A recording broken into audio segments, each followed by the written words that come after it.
jutro, još jednom dobrodošli u Vikend jutro Radio Televizije Republike Srpske. Nadam se da ste uživali. Emina Jaković, Željko Joksimović i spot koji je snimao naš Banja Lučanin Dragan Gajanović. Eto, čovjek radi, čovjek uživa u svom poslu i to ono što se vidi kroz sve ove mjeseci za nas koje smo gledali sa poznatim regionalnim zvijezdama. Sada u naš studiju ulazi prava čarolija zato što imamo kuvaru i to vrhunske banjalučke kuvare koji uspijevaju lagano osvojiti svijet svojom hranom, svojom energijom i znate šta je najbolje od svega, što su oni zapravo srednjoškolci i što imaju fantastičnog mentora. Dobro jutro, ljudima, čestitam od srca. Dobro jutro.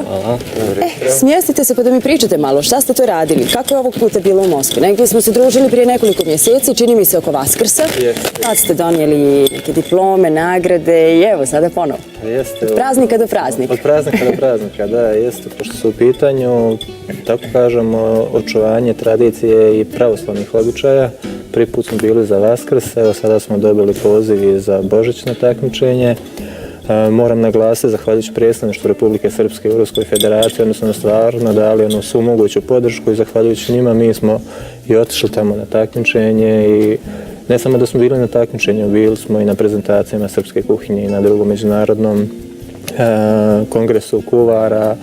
Obilazili smo škole njihove, fakultete njihove, tako da je bilo veoma interesantno. Ovi momci su, moram naglasiti, pokazali svoje znanje i prije svega tu energiju pozitivnu i zato su osvojili ovoliko priznanja.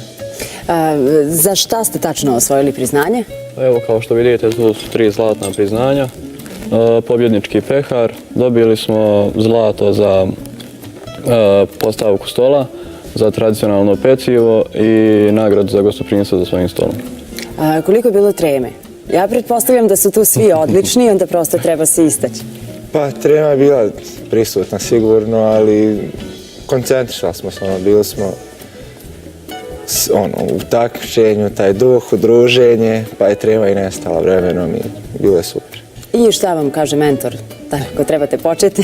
Pa, on je prezadovoljan. Ajde, evo, gastronomija jeste zaista u posljednjih nekoliko godina zaista zasijala. Ja ne znam, kuvari su postali pravi zvijezde današnjice i svi nekako uživamo u tome jer nam je dosta više i glumaca i pjevača. Prosto želimo nešto novo, nešto drugačije. Za kuvare kažu uvijek da su to prizemni, normalni ljudi i sada prosto grabimo dalje. I sami se susrećete sa mnogo učenika koji imaju nevjerovatan talent. Koliko ih je zapravo takvih koji žele istinski uživati onom što radi? Pa moram naglasiti da ih je stvarno mnogo. Iz godine u godinu naše zanimanje je sve popularnije, sve više učenika se prijavljuje. Mi se trudimo da im damo neki vjetar u leđa, da tako kažem. Prije svega, evo, ja pokušavam sa svojim kolegama da ih naučim da budu dobri ljudi.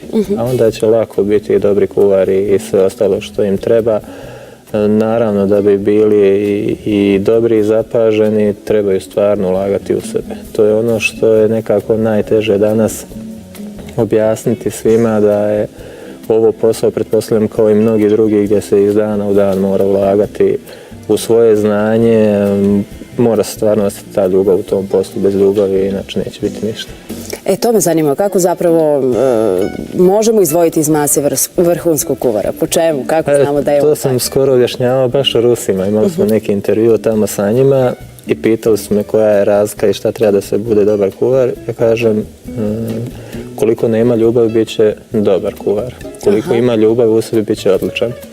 Mislim da je to prvenstvena razlika, ali pretpostavljam da je tako u svakom poslu. Koliko se voli, ukoliko se daje sa svim srcem, potpuna energija, onda rezultati tu sigurno dolaze. Ukoliko toga nema da se ono čisto odradi zato što se mora, bit će se onda uvijek tamo neki onako. Nije loš, ali uvijek može bolje. Uvijek može bolje. Jer osjeti se, zaista se osjeti ta ljubav u hrani, bez nikog prosto ne ide. Jeste zapamtili ove riječi dobro? Naravno.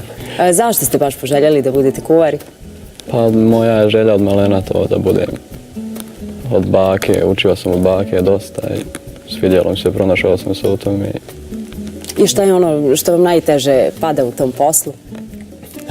Pa iskreno, kada volite taj posao što radite i nije teško toliko.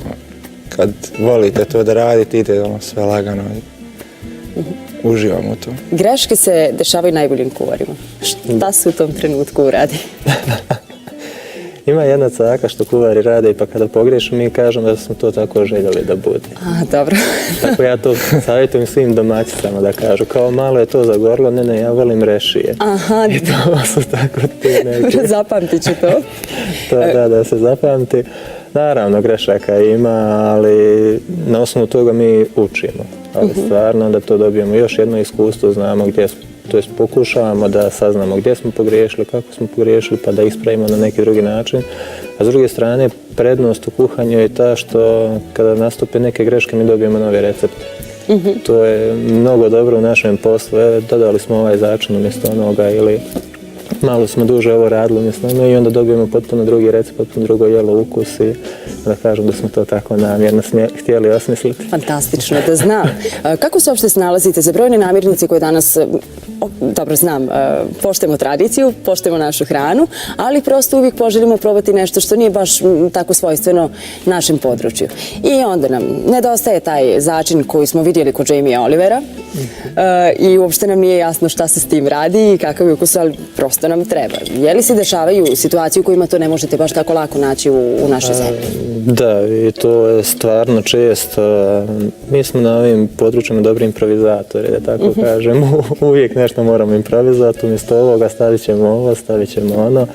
Nažalost, nemamo još tako dovoljno razvijenu, da kažem, nabavku namirnica, pogotovo sad kad odemo van, ili nebitno, sad smo bili u Moskvi, ljudi imaju šta god požele. Ne znam, imali smo priliku, to moram naglasiti, da budemo u jednom od najboljih moskovskih restorana, White Rabbit, na poziv njihovog šefa kuhinje Vladimira Muhina i tamo šta smo jeli, šta smo probali, šta ljudi sve imaju.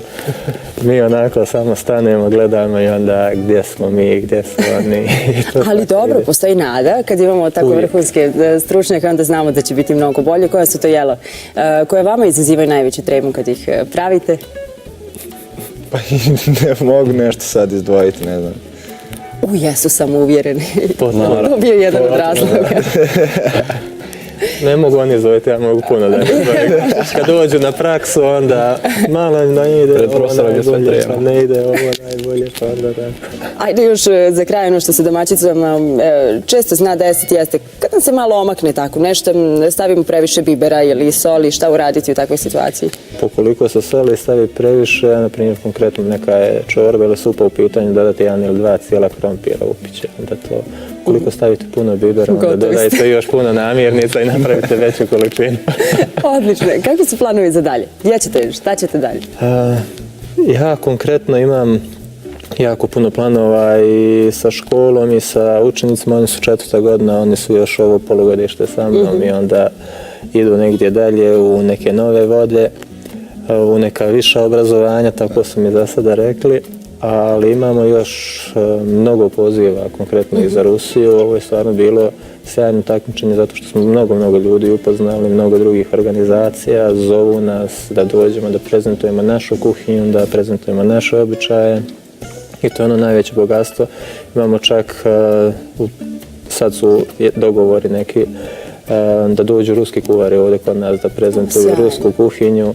Pa nadamo se da će ovo biti u narednih par mjeseci, još pregovaramo kad oni imaju slobodno vrijeme, kad mi imamo slobodni termin, tako da će krenuti ta razmjena iskustava i mislim da će biti mnogo interesantno ova godina. Odlično, svakako promocije za Republiku Srpsku.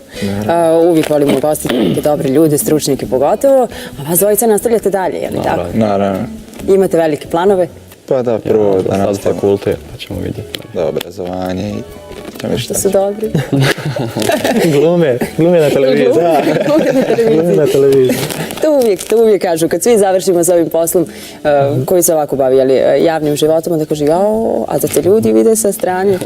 To je to. Ljudi, hvala vam mnogo. Želim vam sreću da nam dođete ovdje sa nekim novim nagradama i kad završi se sva to školovanje, pa da budete vrhunski stručnjaci. Peđe, hvala mnogo. Družit ćemo se mi i dalje.